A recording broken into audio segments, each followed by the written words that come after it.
Liverpool, England, the man known as John Constantine stands before a wrecked house, demolished when a Green Lantern crashed upon it. There was war, and like all wars fought by powerful, arrogant dictators who can't see their past own pathetic self-interest, a whole lot of innocent people died for no damn reason. These lanterns started falling out of the sky and took out skyscrapers and entire neighborhoods. 2 people lived in this house. The adult died an innocent. Her child remains alive. Her name is Rose Porter, but that's her mom's last name. Her real name is Rose Constantine, and she is his daughter. The occult detective stayed away from Rose in order to keep her safe. But the event of Superman's war with the Green Lantern has exposed his daughter to his enemies, putting her life in danger. This is something John will not stand for. Today marks the 3rd year of Superman's campaign for world peace. And this is the year that John Constantine will step forth to shove Superman's campaign down his throat. The Tower of Fate. No one has ever breached this sanctuary that lies outside of time and space. Zatanna and Dr. Fate stands ready to welcome in this mysterious guest, only to have the doors opened up to the Hellblazer and his daughter. With Superman's dream for world peace, there isn't much of a safe place right now, especially for Rose. There isn't a safe place anywhere than the Tower of Fate, and John kindly asked for Rose to stay here for a while. There is a malevolent entity that has risen up to aid Superman. Even 3 powerful magicians can't figure out who it is. So they enlist the aid of the greatest detective in the world. Zatanna reluctantly sends Constantine to meet the Dark Knight Detective Chip? Seems legit. Days later, Constantine has been hard at work as he rallies the forces that stands opposed to Superman. Jason Blood's estate is host to their next meeting. Protected by many forms of magic, this estate should shield them from Superman's gaze. Constantine informs the group that the only thing besides kryptonite that can hurt Superman is magic, but there is something out there that aids the Man of Steel. Something magical, something powerful, something angry. John has gathered some of the smartest minds from around the world to find out who this entity may be, but before Constantine can finish his speech, Harvey Bullock takes a long look around the room. He doesn't belong here with a bunch of tight-wearing superheroes and magic and a talking monkey. Bullock wants to help out, but he has no idea what he can offer. As he opens the door to depart this meeting, Detective Chip stops the GCPD detective and says that he knew Jim Gordon. They worked on a few cases together.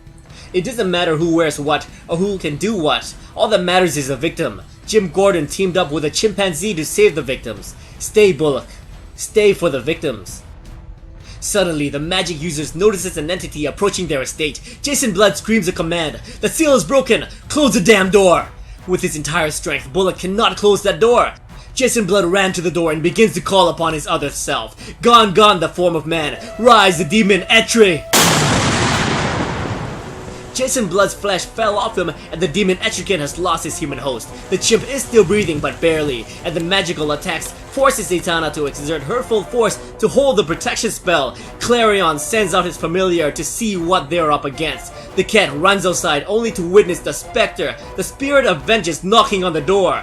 With this information, Batman begins to shout commands, but Constantine interrupts the Dark Knight, stating that Batman is out of his league. That's the spirit of vengeance out there. You think he's going to be fooled by the great strategy that is hiding in another room? This isn't your world, mate. This isn't capes and tights and punching bad guys in the face till they don't get up again. You think you can protect us from the Spectre? Look at you! You can barely walk!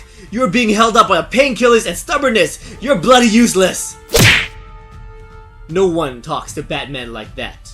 Bruce orders Zatanna to send everybody to the Tower of Fate once the attack has stopped. When asked where he is going, Batman replies, "I'm going out." Outside, the spirit of vengeance is approached by the Man of Vengeance. The familiar reports back to the group. Constantine gets up and discovers that the Bat is just talking with a Spectre. Looking pleased, he states, "Jesus bullocks, the size of the coconuts. Brilliant." Batman berates the Spectre, stating that he killed an innocent man by the name of Harvey Bullock. While the Bat and the Spirit converses, Zatanna can feel the attack has stopped. She did what she was told and teleports the group away to the Tower of Fate, but her trickery is noticed by the Spectre. "Deceiver!" he yells. "How have you done this? Where have the magic users gone? How have you hidden them from me?" Without fear, Batman looks into the eyes of vengeance. He is calm when his heartbeat races fast enough to burst out of his chest. How many people can say that they have gazed upon vengeance itself and not blink an eye? Zatanna appears, and in a fraction of a second, the heroes disappear, leaving the spirit without anyone to attack. The Tower of Fate. The heroes desperately try to save the life of the chimp, but Dr. Fate says that he is too far gone. Elsewhere in the tower, Batman meets with Constantine. Bruce knows that John pushed him on purpose and he demands to know why. Constantine reluctantly tells his ally that Batman was gone for a year. Even with a broken back, Batman should still be a force to be reckoned with. "You've been off your game," John states. "You had a chance to take Superman down, but you blew it. People died. I need the guy I saw today. The guy who can stare down the Spectre. I need Batman." The two now travels to meet with another magic user, Madame Xanadu, but she refuses to see John. This seems to be a recurring fact. Anyone who calls Constantine an ally seems to always die a horrible death. No one likes or wants John around, but for the sake of saving the planet, she reluctantly lets him in. Constantine brings news for the sorceress, but she won't trust anything that comes out of his vile mouth. The sorceress instead will discover these secrets on her own. With the powers of her tarot cards, Madame Xanadu discovers her lover, Jason Blood, is dead. The man she's loved has been host to the demon Etrigan and has walked this earth for thousands of years, but now, he's gone. She furiously berates the Hellblazer for killing Jason Blood. He knew that anyone who aids someone will always die, and John still enlisted Jason. There's no difference as to who swung the sword that killed Jason, Spectre or John. They both murdered her man. After giving Madame Xanadu some time to settle down, Batman and Constantine returns to her table. When asked politely, Madame Xanadu agrees to use her precognition to find something that will help them fight against the Spectre and Superman. In mere seconds, she screams in agony as something takes possession of her body. John quickly aids her in repelling the spirit. For a few seconds, she saw the future. The green will grow, hellfire will burn, a dead man will fall, and a dead man will rise. Souls will be lost and traitors triumphant. The Empress awakens. The Emperor sleeps. The advisor banished. The Joker returns. Constantine helps the sorceress up to her feet and Batman is shaken up by what he just heard. The Joker returns. Above the clouds, even with all of the setbacks, Superman is proud of his campaign for world peace. Evil will never be purged from this world. People will always think it. But now, they are too afraid to act upon it. They know that Superman is watching, and the Spectre knows this. He tells Superman that he has done what the Spectre thought was impossible. Superman has enforced peace.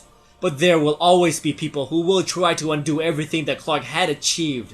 But when they attack, the Spectre will be there to punish them. A silent scream alerts the two that something is coming. The Spectre stands guard, ready to defend the last son of Krypton. But they see Raven's astral projection heading towards them. She tells Superman that they have her, Gotham City. But before the daughter of Trigon can share more intel, she is ripped from the astral plane back to her body. Enraged, Superman flies off to Gotham, landing in front of the monastery shown to him by Raven. His powerful force will not break magic, but with the aid of the Yellow Ring of Fear, Superman breaches the walls.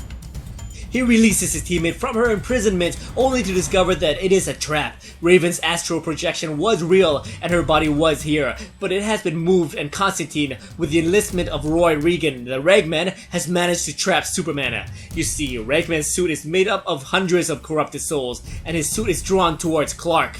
This is the end for the Man of Steel. His corrupted soul will be a rag in Rory's suit, and since he literally murdered a planet, his soul will be condemned for a very long time. Clark screams for the help of the Spectre, but to no avail. This sanctuary is designed and reinforced with a dozen different magical spells to hide them from the spirit of vengeance, but the Spectre isn't the only teammate that Superman can rely on. He forces his finger to his ear to turn on his comms, and he screams, "Shazam!" Billy Batson receives the message, and with the speed of Mercury, he races toward his friend. Landing on location, Shazam frantically attempts to unbind his ally. When asked by Constantine to stop Billy, Ragman states that he is an innocent and the powers of the suit will not work on him. But too much time has gone by and the rest of Superman's forces has arrived. The Spectre grabs hold of Ragman and rips off his cape, releasing all of the condemned souls. Rory begs John for help, but the Hellblazer puts his head down in shame. "I'm sorry, mate." Billy Batson, being the hero that he is, pleads to the Spectre to spare Rory's life, but his words fall upon deaf ears as the spirit of vengeance tears apart Rory Regan as he screams in agony. Superman rises to his feet and angrily demands the location of his teammate Raven, Flash, Robin, and Cyborg, but Sinestro arrives and informs the Man of Steel that his death will not help their cause. Instead, Constantine will go through Sinestro's interrogation methods. With John held prisoner by Shazam, the all-new Justice League flies off back to the Hall of Justice, but while en route, Boston Brand, aka the Deadman, makes his appearance and takes control of Billy Batson. Clarion, the Witch Boy, reached out to Deadman and told him that Constantine might be in trouble, but the truth is that Bruce Wayne got Deadman to follow Constantine for a week now. Deadman, while in possession of Billy's body, releases John and he plummets towards the Earth at high speeds, but Zatanna is waiting and ready to catch their ally. Superman and his forces halt in midair to question why they have lost their prisoner. Shazam could not explain it, but the Spectre can. He forces Deadman out of Billy's body and asks what he had hoped to achieve with this infiltration, but Deadman will not say a word. Instead, he demands to talk to the man inside of the spirit. He wants to talk to Jim Corrigan. As he gazes upon the spirit, Deadman discovers that Jim Corrigan is not there. The Spectre smirks. "Who are you?" Deadman states. "What's inside of you? What have you done with Jim Corrigan? Tell me." The Spectre gives no reply, but instead, he brings out his sword and swings at Boston Brand. Can the Deadman die? Is this the end of Boston Brand? Nanda Parbat, high above the Himalayas, with his entire strength, he manages to return to his goddess, Ramakrishna. He is fading and the goddess cannot undo the Spectre's work, but she will honor Boston Brand's last wish to choose his successor. She brings forth a man chosen by Deadman. In a gush of smoke, Boston Brand transfers his power to Dick Grayson, but before he fades, Boston tells Dick to find Jim Corrigan. He is at the heart of all of this. And tell Batman, tell your dad goodbye for me. I hope that you and he can win this war together. In an unknown place, protected by mystical forces and kept away from Superman's prying eye, our heroes reconvene to unravel a plan to take out the Man of Steel. The group remembers how Wonder Woman fell after she felt the after effects of Captain Atom's mighty power. The Princess of Paradise Island is fully recovered and should have been back by Superman's side, but she isn't. You see, after Wonder Woman was caught in the explosion, Constantine somehow poisoned Diana and have kept her in an induced coma, a state of sleep which she should never wake up from. The Hellblazer has only one more potion intended to be used for Superman, but how can they even get close enough to the Man of Steel? Even with 4 members of his league subdued, Clark still has a strong force backing him up, and now he has a spirit of vengeance standing beside him. Constantine looks over to Batman and he states, "What would you do to end all of this today? What would you sacrifice?" "Only myself," Batman states. With a mischievous smile, Constantine snaps his fingers. "That'll do." Harborside, the spirit of vengeance stands vigilant over Superman's new world order of peace, but this is the time that another magical entity enters the battlefield. The Stranger appears, and he has words for the Spectre. He takes the Spectre to the fringes of the galaxy, where they can truly have their privacy. "Beings such as us cannot be allowed to take a side in this," he states. "We must keep the balance. Superman is not the one you serve." After an unwarranted scolding, the Spectre has only one reply. "I figure I would have to deal with you eventually." He grabs the Stranger's throat and using his victim's body as a meat shield, the Spectre charges through the planet, coming out from the other side. When asked what's inside of you, the spirit of vengeance opens his cloak. "Take a look." Back on Earth at the Hall of Justice, while conversing with his lantern lackeys, Superman notices a strange burning smell. An ominous voice echoes. "The smell of brimstone, the odor of death, the stench of hellfire on Etrican's breath." The demon from hell appears and unleashes his full fury at anything that moves. Even Sinestro trembles at his power. The Hall of Justice explodes in hellfire and brimstone. On the fringes of the Milky Way, the Phantom Stranger confronts this imposter. This is not Jim Corrigan. Whatever leads this man to where he is now, he will not leave their encounter, so says the Stranger. But the Spectre notices that Superman is in danger and flies off only to get held back. "You are never leaving this place. You think me powerless, Spectre?" The Sword of Vengeance is pulled in response and the Spectre lunges his weapon through the stomach of the Phantom Stranger, thus removing him from this plane of existence. Back on Earth, Superman manages to evacuate his yellow lanterns and now can bring the fight to the demon from hell. When asked what had provoked Etrigan, he replies, "It's nothing personal. A deal was done. though burning the flesh from your friend was fun. What deal? What have you agreed to? Oh, nothing complex or grandiose. I was only asked to keep you close. Gone, nowhere true can. Rise instead the form of Batman. Shocked, Superman could not believe that his old friend had made a deal with the demon, but this minor moment gave Bruce just enough time to sprinkle dust onto Clark's face. "You refuse to stand beside me and fix the world," he states, while his knees begins to weaken. "But you will stand with hell against me, Bruce?" Batman has done it. He took out his old friend without taking his life. The man of tomorrow falls forth and his eternal slumber begins.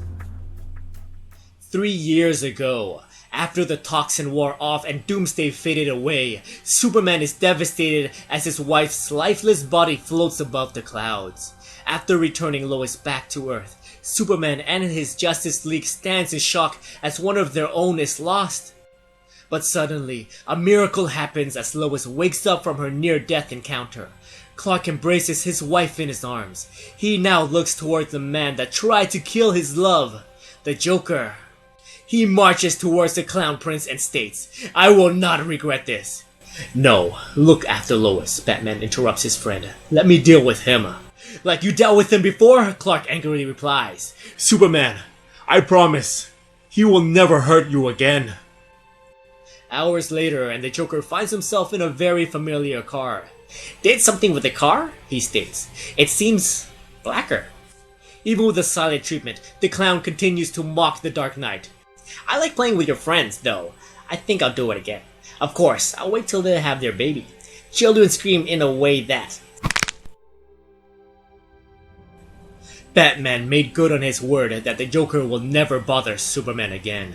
He finally did it. Batman killed the Joker. Arriving at the GCPD, the Dark Knight, unmasked, stands before police allies and states, "I need to report a crime." 1 year later, and a new life has arrived into this world. Lois introduces her daughter to her husband. Clark had unconditional love for this child even before she was born, and now, father and daughter can finally meet. Metropolis Prison. Superman can't wait to share this joyous news to his friend. Behind a thick layer of glass, Bruce had already guessed that it would be a girl. When asked how he knew, Bruce states, "It's 50-50. After a silent moment, Clark asked, "Why did you do it?" "The Joker. He almost took everything away from you. He was gonna do it again." "You killed? You went against everything you believed in. For me?" Clark marches forth and the wall around him crumbles. "Thank you, Bruce. Say the word and we walk out of here." The security guard stands baffled at their current situation. They know their guns won't work against the Man of Steel. "I killed the man, Clark. I need to do the time. Go live your life." And so he did, able to leap tall buildings in a single bound, but Clark Kent could not stop his baby from crying. But he is there for Laura's first steps. He was also there for her first flight. With the League, Laura grew up with the best mentors, and she had a bright future. In her teen years, she continues to make her father proud. Even when Clark grew gray hair, Laura Kent, the Supergirl, pushes forth to continue his legacy. But the everlasting problem still plagues their home world. People will always be people, and chaos will always be there. This planet is pulling itself apart. Laura can't keep punching and kicking till the problem fixes itself. This is not the way, but there might be another way. The United Nations. Supergirl stands before the podium. With her loved ones watching on, she is ready to address the world. "I am a child of two worlds," she states. "Intelligent people are telling us that our days are numbered, and I'm here to tell you that I can see it. When I look at the Earth, I can see that we are out of time.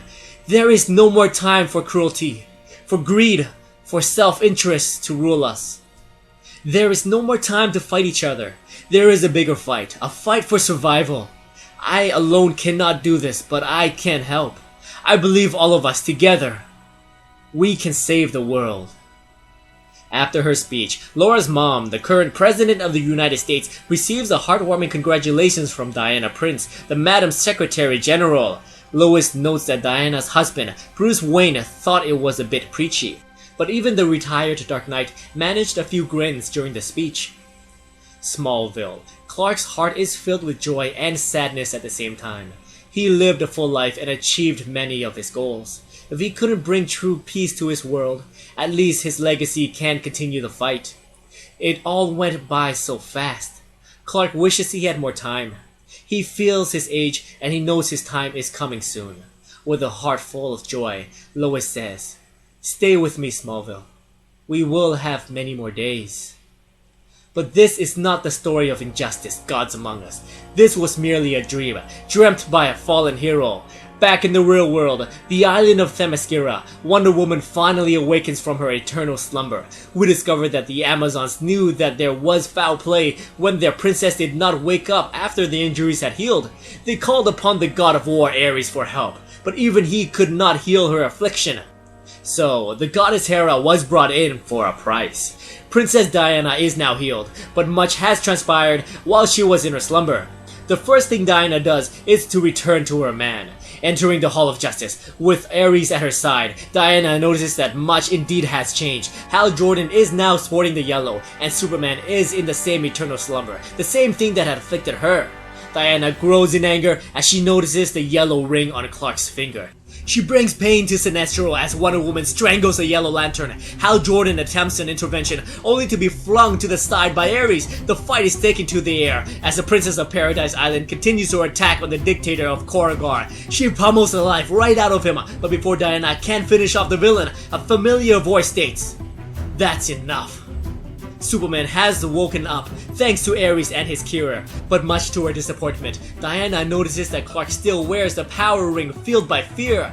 "This is not who we are and why we do this, Clark. Give it to me," she states. He reluctantly hands over the ring and Diana crushes it in her hands so that no one else can ever wield it again.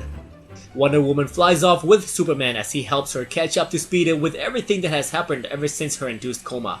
Clark also tells Diana about his dream. He dreamt of a wonderful life with Lois and the child he will never know. He dreamt and his soul was happy. But he woke up and everything was taken from him. Again! But this time, it hurt much worse because he knew what he missed. Suddenly, the Spectre emerges with information on the location of their missing team members. They are being held captive in the Tower of Fate, a place that the Spirit of Vengeance cannot go to. But he can get Superman and his team there. The Man of Steel has only one question. Is that where Batman is hiding? The Tower of Fate. While conversing on their next attack on Superman's forces, Constantine and Batman gets interrupted by Dr. Fate. "Superman is coming!" he yells. When asked how much time they have left, Dr. Fate replies, "They are here." The walls explode as Superman, along with his forces, has arrived and is ready for a fight. The two forces faces each other, ready to strike on a whim. "You need to stop, Clark. You've gone too far." Batman starts off the conversation. "Too far? You tried to kill me, kidnap my friends and align yourself with demons," the Man of Steel replies. "This is on you." Superman preemptively strikes the Dark Knight, but no one moves an inch. With a smile on his face, Batman takes out a pill and calls for his team. Batman and his insurgency have swallowed the weaponized pill, and they can now make this a fair fight. Constantine and Dr. Fate refuses to take the pill, but one sorcerer has something else in mind. Dr. Fate takes the fight out of his tower, and everyone is brought to a maze where all logic is thrown out the window. This makes no difference to Superman, and he charges right at the Dark Knight. The two old friends match each other in brute force, but Batman takes all the advantage. Superman is not used to facing against someone with such technique as the Dark Knight detective. With their leaders enraged in battle, the Resistance and the Justice League chooses their sparring partners. Catwoman versus Sinestro, Wonder Woman versus Batwoman, Harley Quinn versus Shazam. Constantine can see that this isn't going to end well, so he gives the order to Clarion to start the evacuation spell. But suddenly, a blast from behind takes out the Witch Boy. Sinestro has claimed another life on behalf of his leader, Superman. But his actions aren't supported by his team. Wonder Woman and Superman berates the Yellow Lantern leader for his actions on taking a life. This gives enough time for Batman and Constantine to conjure up their contingency plan. Purple lightning emits from a rip in time and space, and in a flash of light, Trigon, the Demon Lord, has emerged, and he looks pissed. "You will burn for what you've done," the demon states as he grabs hold of Superman. Confused, Batman asked, "You summoned Trigon? Why is he attacking Superman?" You see, Constantine was hard at work spreading rumors in hell that Superman had kidnapped Trigon's daughter, Raven. Batman's allies can see that they now have an advantage and they should push forward to end Superman's regime, but Constantine knows better than that. Trigon is on nobody's side but himself, and if they stay any longer, their shadows will attract the Demon Lord himself. The Justice League attempts to save their leader, but Ares gets clawed and his guts spill on the floor. Even the God of War is no match for the Lord of the Demons. Wonder Woman can see that their only way to stop Trigon is to rescue their teammate Raven. Billy Batson is ordered to find her location and bring her to her father. Behind the scene, Detective Chimp has found a suitable landing spot away from the chaos, and Dr. Fate can conjure up a magic spell needed to send their team to safety. The team begins to their evacuation, but Detective Chimp cannot enter. Witch Boy's magic was the only thing that could send the chimp back to Earth, but with him dead, the detective cannot enter. Clarion is now gone, and eventually, the greatest monkey detective will fade away from existence. They say their last goodbyes and the Resistance enters the portal, but Batman is held back by a familiar voice. Dick Grayson has found his team, and he has valuable information for his mentor and father figure. We discover that after he got imbued with Deadman's power, Dick Grayson searched the entire world for the host of the Spirit of Vengeance, Jim Corrigan. Grayson found his target in Arkham Asylum, laughing hysterically. But it's not the Joker's laughter gas. No, this was magic-based. Dick knows who the Spectre really is. Elsewhere, Superman and Wonder Woman are reduced to their knees by Trigon. Clark cannot believe that it would end like this. But before the Demon Lord can finish off Clark and Diana, a blast from behind knocks out Trigon for a brief moment. Mr. Mxyzptlk makes his appearance. He states, "Leave my Superman alone." The battle between two arcane titans with limitless amounts of power is about to begin. Grayson confirms that Mr. Mxyzptlk has been impersonating the Spectre the entire time, but his endgame is not clear to anyone. Trigon begins with turning the landscape to fire and brimstone. The fifth-dimensional imp responds with a powerful frost spell, which nullifies the hellfire. Diana can see that they are no longer top of the food chain, and she takes a weakened Superman out of the battle. Confused, Hal Jordan asks as to why the imp chose to help Superman. Mr. Mxyzptlk replies, "There is only one person worthy of my attention and choice of fun. I refuse to live in a multiverse without him. Superman is mine. Mine. Trigon shakes off the last attack and is ready to end this battle. The imp cannot protect you, Kryptonian. Nothing can. I will rescue my daughter and have my vengeance. Mr. Mxyzptlk jumps in the middle of their conversation and blasts Trigon, but the demon returns the firepower. This enormous amount of magical energy begins to distort reality, and even Superman and Wonder Woman can feel it. Seeing that his friends are in trouble, the imp sends them to the doorsteps of the House of Mystery, the safe house harboring Batman's insurgency. The safe house is not safe anymore, but Trigon will not be forgotten that easily. He rips a tear in reality and blasts the imp with hellfire.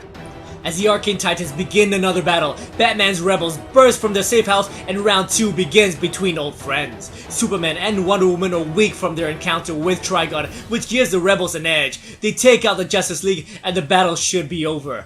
But a new player enters the battlefield. Swamp Thing allies himself with nobody, but during Superman's reign, the force was maintained and balance was restored. But Superman is down and Swamp Thing looks like he will be helping out the Man of Steel. The team are immobilized with vines, but Constantine has a trick up his sleeves. The Hellblazer conjures up another spell and vanishes only to reappear back at the safe house, where Dr. Fate and Grayson are watching over the battle. John informs the group that Swamp Thing has changed the tide of war. They must stop Swamp Thing in order to regain an edge against the Justice League. Grayson calmly states, "Is that all? I have an idea. Be right back." Outside, Diana knocks out Catwoman and Shazam takes out Harley Quinn, but Batwoman cuts down a tree which crashes down on Sinestro. Even with a super soldier pill, Renee Montoya is no match for Hal Jordan and the Huntress isn't doing well against a Greek god. Superman and Batman are locked in a blood feud, no one taking an advantage, but with the powers of Mercury, Shazam swoops in and knocks out the Dark Knight. High above, the Batplane enters the epicenter of destruction with an unlikely pilot. Poison Ivy, influenced by Grayson, is about to take part in the fight she did not agree to, but seeing his mentor in trouble, Grayson leaves her body and takes hold of Billy Batson. With the powers of Shazam, he takes a cheap shot at Wonder Woman. Dick announces himself to Bruce. With this small moment, the boy Wonder finally gets a chance to say his goodbyes. He tells his mentor how much he meant to him. Bruce protected Dick and made him into a man. trained him to be a hero, and allowed him to save lives. For that, Dick will always forever be grateful. But Richard has one final advice for his father figure. Don't turn your back on Damien, he states. It was an accident. He needs you the way I did. The two shares a hug, and Batman strikes Billy Batson, taking him out of the fight. Grayson as Deadwing states, I love you, Dad. Confused, Ivy leaves the plane and lands only to be confronted by Swamp Thing. A line is drawn in the sand, and if Ivy isn't on his side, then she is an enemy. Swamp Thing attacks her with the powers of the green, but she defends herself with the same power. Grayson has done it. He found someone to keep Swamp Thing distracted, and the balance of power has shifted once again. Watching on, Superman is too weak to engage, but his weakness is noticed by the Huntress and Batwoman. This is long overdue, Superman. You're done. The birds of prey attack the weakened Kryptonian, but the princess interrupts their encounter. Not while I draw breath, she states. Wonder Woman engages the two rebels. She holds her own with a 2-on-1 fight. Diana takes out her lasso and throws it in an attempt to subdue the Huntress. She pulls with all of her might, and she hears a crack. Huntress falls to the floor, dead due to a snapped neck. Horrified at her actions, Diana takes a step back, but Batwoman is furious at the loss of her friend. While the heroes are engaged in battle, Trigon and the Imp are busy fighting each other, but their power has begun to affect this world. Reality is distorting as we speak, and everyone is doomed.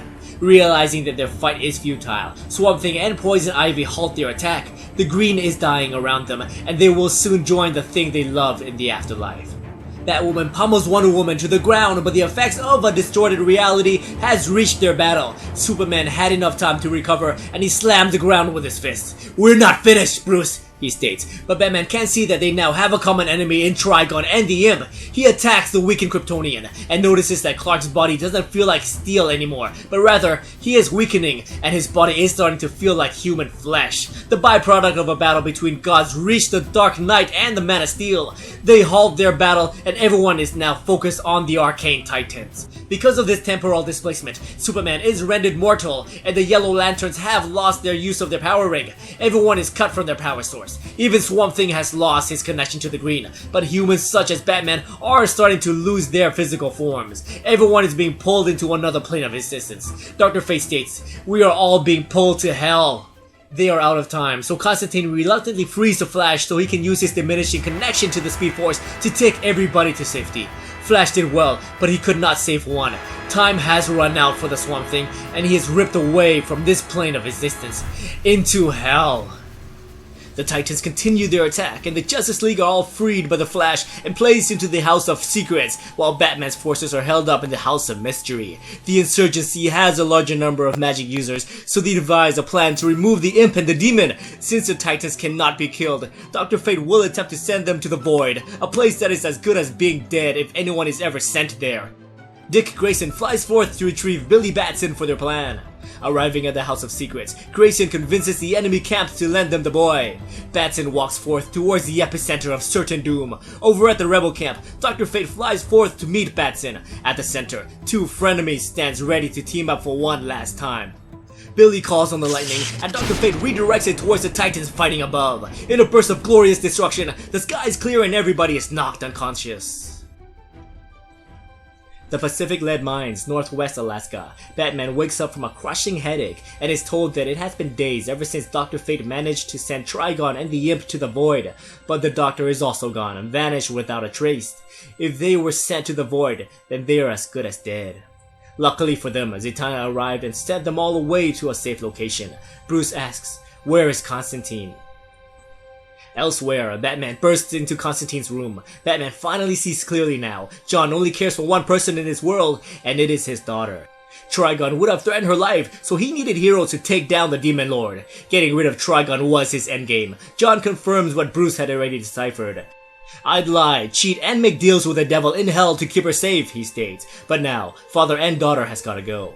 Go where? Batman angrily demands answers. John will not give Bruce a location, and he, along with his daughter, begins to fade. I trusted you, Bruce says. Your mistake, mate. I'm no hero. I'm just a father with a kid to raise. The next time you see Superman, do me a favor. Kick him in the bollocks.